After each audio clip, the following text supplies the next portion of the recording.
Okay, so in this video we're going to talk about using tiered networks for blog syndication, and again I have to clarify this up front. I do not recommend using tiered networks for blog syndication. I recommend using only a tier 1 branded network and just powering up that network with additional link building. You could use press releases, PBNs, you could use link building tools, you could use our IFTTT link building service that we build additional links to power up the networks, but it's just easier to manage because with the tiered network training, or with the tiered networks guys for blog syndication, there's a very important thing that must be done, and that's to inject additional content sources, so additional content into your tier 2 networks. Okay, because if we can imagine that there's a circle that runs through these properties here, this being your tier 1 branded network. Okay, so let's say there's a big circle here that runs through all these properties, and there's my blog accounts from my tier 1 branded account network, but I've got my bookmarking accounts, my social media accounts, the Google or the cloud storage accounts. All of those are also in this ring, right? If we're publishing content from our money site, in this case, to all of these properties, guys, we're not trying to hide a footprint to our branded network. We're not trying to hide a footprint. In fact, we are claiming our footprint. We are telling the world, this is us. This is us on all these properties. That's why we interlink everything the way that we do.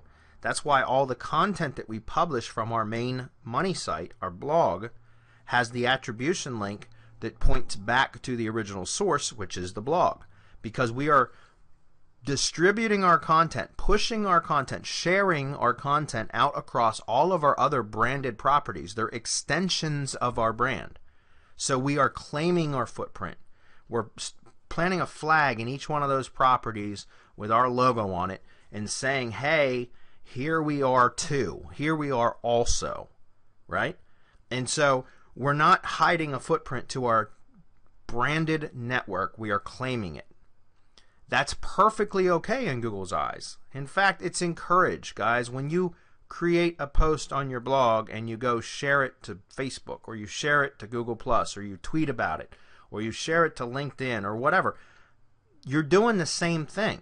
Whether you do it manually or you do it automatically in an automated fashion with IFTTT and our networks, it's the same thing. And so what if we post to Blogger or in Tumblr and WordPress? We're doing the same thing. We're just sharing our original content across our other properties that we have that are social in nature, right? And we're giving credit where the credit is due by attributing the source. And in fact, if you end up using curated content, which I recommend, you're going to be attributing and citing multiple sources in every post, because you're going to be using other people's content to create or generate the posts, which is a hell of a lot more efficient, by the way, than writing original content. And it turns out to be better and more powerful, okay, because it solidifies the relationship, the topical relevancy of the post, because you're outbound linking to other topical authorities and topical authority content about your particular blog post or topic, okay?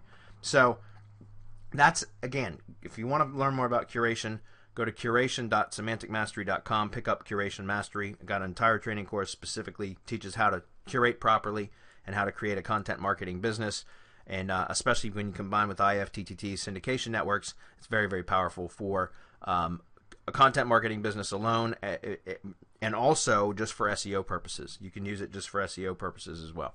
So that said, we're claiming that our brand. We are claiming our footprint, and we're announcing our footprint to the world, including Google. And that's why we interlink everything. And we interlink all of our properties on our Google Plus pages and our Google Plus profile. And we connect all of our properties via the Google OAuth or the API, so they're connected apps, because we want to say to Google, hey, this is all of our properties. We're staking our claim, and we're going to be posting our content to all of these properties, just so you know, Google.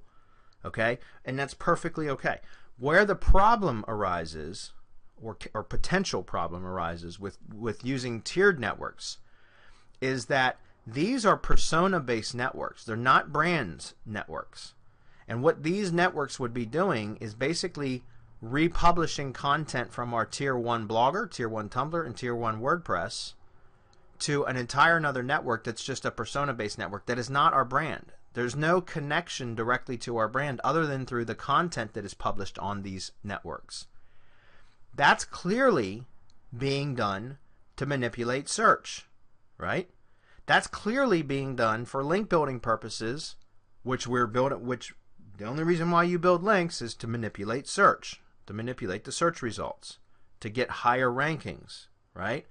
And so that is a violation of Google's terms of service. Google encourages us to share our content across social media properties because that's part of the natural web. That's engagement, guys. And identity and engagement are the currency of the web now. Having a strong identity is very, very important. Properties with strong brand identities, which can be a personal brand or a corporate brand, business or company brand, a corporate brand. Either way, brands are given more weight in Google. That's why we go to great lengths to strengthen our identity by creating these tight networks of interwoven, interlinked sites that are all connected to the Google property and through OAuth and the API. And we use semantic hubs everywhere, social data hub partners. We do all that so that we can strengthen the identity of our money site or of our YouTube channel or of our persona, of our brand, right? We do that so that we strengthen our identity. So when we have all of these, and engagement, by the way, is the other side of that. Our identity, any type of brand, Google gives strong brands, more weight. Okay, everybody should already know that. But engagement is the other part of it. Engagement is the other part of the currency of the web. So the thing is when Google wants to encourage us to share our content to social media properties because it encourages engagement. It gets other, places where there's traffic and there are people that are amassed. People are congregating, people are socializing, and so when we share our content, it gets people engaged, and that's a good signal, a strong signal for ranking. So what happens is when we share our content to these properties, our branded properties, we're doing what Google wants. However, when we're sharing our content out to these persona-based networks, it's okay to share content because let's say this wasn't like us doing this. Let's say that this was John Doe and this was Jane Smith. And John Doe happens to find one of our blog posts and he likes it and he shares it to his own network. That's perfectly okay. But the problem is where if all that John Doe ever posts is content from this one site or from this one brand, then it's pretty obvious what's going on there. It's not that he's just a super fan of this particular brand. It's that this was entirely set up to build links and manipulate search. That's the problem. Okay, so that's what can cause a problem. If Jane Smith, if all she ever does is post content from this one brand, and there's always a link in the content that's pointing back to this brand, what is Jane Smith doing? Is Jane Smith real, number one, even though she may appear real because of all the semantic connections that are made and all the interlinking between all the other properties and the strong identity that we created? She may look and appear very real, but it's going to be quite obvious that if her only interest in life is the content from this one source, then from this one blog, and strike YouTube out of this, guys, because for YouTube none of this matters. For YouTube none of this matters, but for blogs it does. Then it's clear what Jane Smith is doing. She's either not real or she is specifically building links to manipulate search results by artificially inflating this site. So sharing somebody else's content in itself is not a problem. Because these would be persona-based networks, right? So these are basically like personal blogs, or they could be branded. They could be pseudo brands, as I call it. And I'm doing air quotes right now. But pseudo brands means you create kind of a fake brand, and you set up all the properties in that pseudo brand as kind of a fake brand with with an identity, a persona behind all of it, right? So Jane Smith could have Jane'sJoyousBlog.com could be her brand. I don't know. I'm just making it up. But my point is that sharing content from a source is fine, but sharing exclusively sharing only content from one source becomes manipulation. And because of that, that's where the problem arises. So I don't recommend that you even do it, but if you are going to do it, there is a way.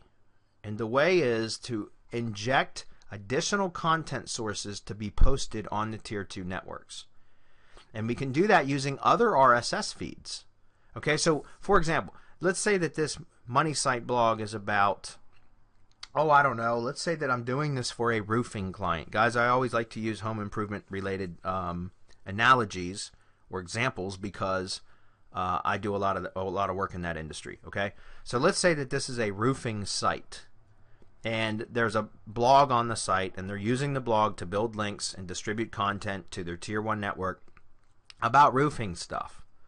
Okay, so this entire network, branded network, is going to have nothing but content published to it from this blog. We're not publishing content from other locations on these sites because they're branded sites. Why would we want to publish content from other sites onto these? Now, we might be curating content that will be linking outbound to other authority content, topical authority content sources. That's fine, but they're still being published only from this point, right? So all links point back to the money site. Okay, but what happens is from here, now any post that gets posted to here is also through automation, through IFTTT, is going to be published out here. So what we need to do though is we need to, at this point, and let me grab an arrow, I'm going to change this one to a different color. From this point here, we need to inject related content sources that are topically related to, doesn't have to be just roofing. Each one of these could be RSS feeds from home improvement blogs that talk about plumbing and roofing and landscaping and carpentry and interior design and painting and carpeting and flooring and drywall and you know, you guys get the point. HVAC, tree services, paving, you know, all of that, because this network then becomes, this persona-based network then becomes themed around the home improvement industry, and our posts get posted in here. Every time a post gets posted to the blog, it's going to be pushed out and syndicated to this network, but it's going to be buried alongside or mixed in with content coming from other home improvement related blogs, so that this entire network is not exclusively posting content from one source, which clearly identifies it as being set up for manipulation only. Instead, this is a themed network that's themed around home improvement, that is republishing authority content from authority topic properties, you know, authority blogs, like, I don't know, DIY Network, This Old House, Bob Vila, like all of these are different types of blogs that we could be pulling content from and automating the posting to this network, which is going to keep the network fresh with new content, so we don't have to be the ones always producing the content. It's going to keep it themed, which is going to increase the topical relevancy of it, and it's going to keep our posts, or we're still going to get the benefit of our posts. In fact, because each one of our posts are going to have a link back to our money site within the post, but we're going to be burying that or mixing it in with a bunch of posts from other sources, so it's not obvious or clear that we're trying to manipulate our own site with it. And also, because of all the additional content sources that are topically related that are going to be published to this via the Tier 2 IFTTT network or the IFTTT account, we're going to also increase the relevancy of our own topic or our own blog posts because of guilty by association, right? It's like essentially they're going to, because of all the themed content about home improvement stuff and our stuff being mixed in with it, we're going to siphon some of the authority off of those other blogs that way. Okay? So each one of these are going to be related content RSS feeds from, again, let me go ahead and we'll pull this up and we'll call these related content RSS feeds. Okay, so let's go ahead and move this up. All right, now the same thing goes for these other blogs. And we're going to talk here in just a second about how to set this up within IFTTT. It's not very difficult, but we're going to talk about it here anyways. So let's go ahead and do the same thing here. And I recommend, if you're going to do this, that you find at least 2 and maybe 3 related content sources. And guys, do not use the same sources across all properties. You want to find different sources for each property, because otherwise it's easily identifiable what you're doing. So I recommend using at least 2 related content sources per blog, but even you can go as high as 3, especially if you're in an industry that it's not quite, it's not so easy to find content. Then you might only be able to find 2 anyways. Or if the posting frequency is low, then you might only be able to you might need to find 3 feeds so that you have enough content to make it worthwhile. So let's go ahead and paste this in.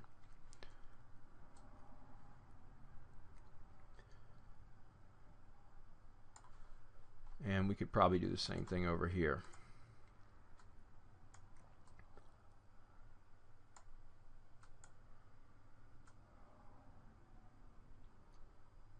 Yeah, I'm going to change this. Sorry, I'm not an artist.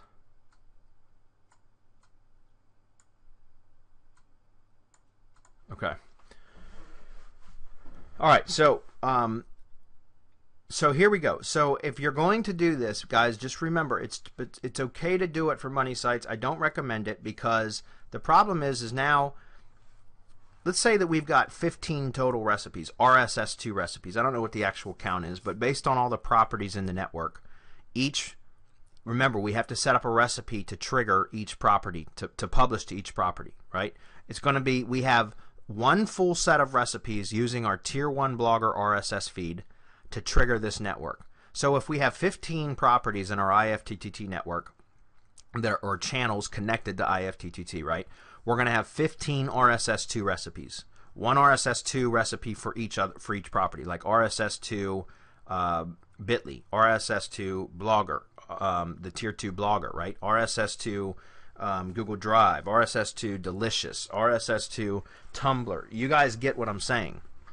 So you're going to have 15 entire recipes for this, using the Tier 1 Blogger RSS feed as the trigger. Now you need to set up 15 additional recipes for related content feed number 1. Then you set up another 15 recipes using the RSS2 recipes for related content feed number 2. So if you only use 2 related content feeds, now you've got a total of 45 recipes, 15 from the original content source, which is your Tier 1 Blogger RSS, then 15 for your related content feed number 1, 15 for related content feed number 2. So that's a total of 45 recipes. Doesn't matter. You can add as many recipes as you want in IFTTT. Okay, but that's where you want to create the trigger. You do not want to insert the RSS feeds here. The reason why is because you don't want to be posting related content feeds, content from related content feeds to your Tier 1 sites, because those are your branded properties. Why would you want to dilute your branded properties with somebody else's content? Even when you're curating content where you're using other people's content, you publish first to your blog so that all links from these, the blog posts are always pointing back to the original source where your curated content is used. But my point is just, you do not want to be feeding additional content sources into your Tier 1 blog properties. You don't want to do that, because you'll be diluting these blog properties, diluting your brand. Whereas here, you want to inject related content feeds into your Tier 2 networks. Each one gets its own trigger. The reason I say that is because, and some of you are going to say, well, why can't you just blend the feeds together using a feed splicer? Can't you just take the related content feeds and splice them together into one feed and then just create one set of recipes with the spliced feed URL? Yes and no. If all of the content feeds that you're using, the related content feeds that you're using, have attribution links coded into the feed items, like what we talked about in a previous video, to where each one of those feed items has a link back to its original content source, then yes, you can do that. But it's very, very important, if you're going to be republishing other people's content, you have to cite the source, guys. You have to give attribution.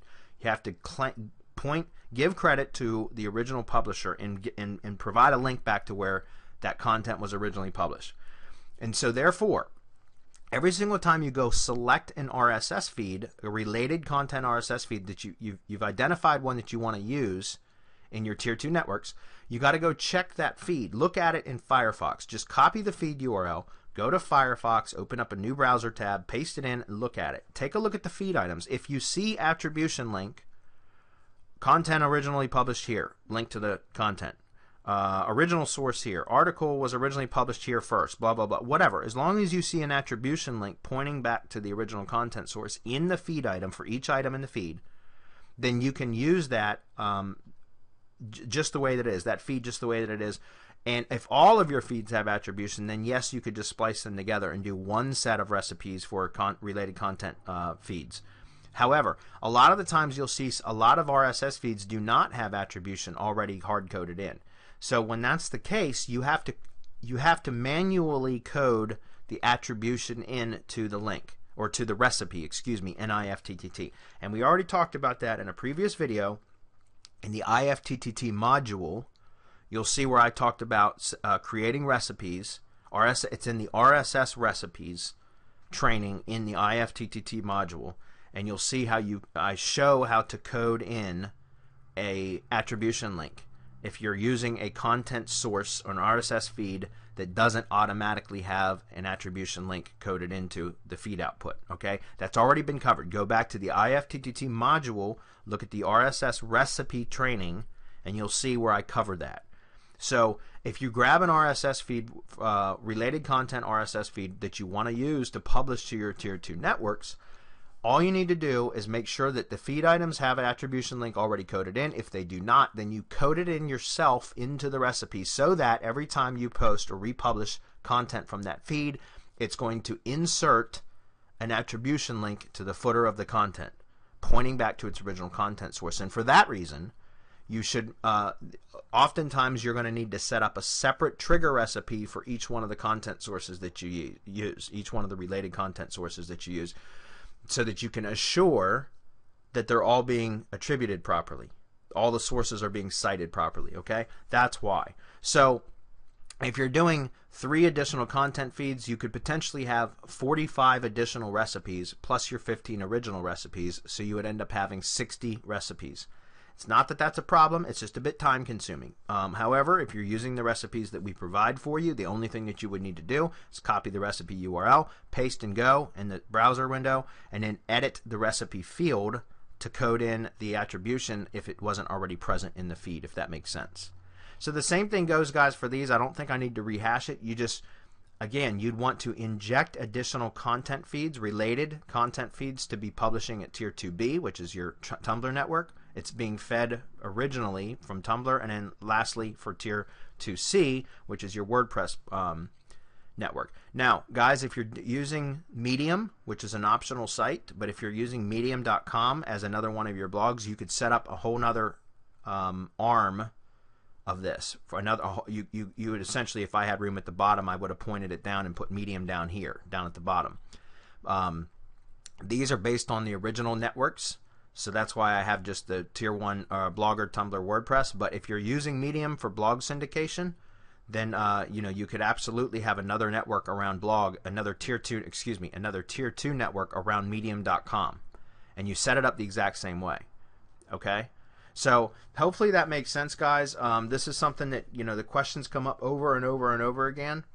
So I really wanted to take the time to explain why, first of all, I don't recommend using tiered networks for blog syndication, because first of all, it's a lot of work setting all of these up. It's hard work oftentimes just finding that many related content feeds. That takes a lot of research, and then checking the feeds, seeing how often they publish, making sure that they're topically relevant, making sure that there's attribution links already coded into the feed output. You got to do all of that. Okay, then you have to set up all the recipes. Like I said, if you end up using 3 content sources, that's an additional 45 recipes for your Tier 2 IFTTT account, right? Plus the 15 originals. So now you're looking at 60 recipes here, 60 recipes here, and 60 recipes here. That's a lot of work. Not only that, but if any one of these feeds break down, or multiple feeds break down because of something happening on the original content source, the websites that are providing the feeds, they stop providing the feeds, or the feed goes down, a plugin breaks on their site, if it's WordPress, whatever, now you're leaving yourself open to potential footprint issues because you may not know it. You have to check on these and monitor these tier 2 networks often to make sure that your posts are being buried or hidden or mixed in with all of the other posts. If any of these stop working, now you're going to start opening yourself up to exposure. You're exposing yourself to be to just using these networks for manipulations purposes. So for that reason, the maintenance level, the amount of work to set it up, and the amount of work that it takes to maintain these networks and monitor and maintain these networks for blog syndication is just, it's too much for me. I'd rather just stick with a branded tier 1 network for money sites and boost the hell out of those, if that makes sense. Okay, so again, my recommendation is you just stick with tier 1 networks for blog syndication. However, if you're going to use tier 2 networks for blog syndication, then you absolutely must inject related content feeds at the tier 2 level, and make sure that you're managing that and maintaining that properly so that you don't expose yourself. All right, we'll see you in the next video.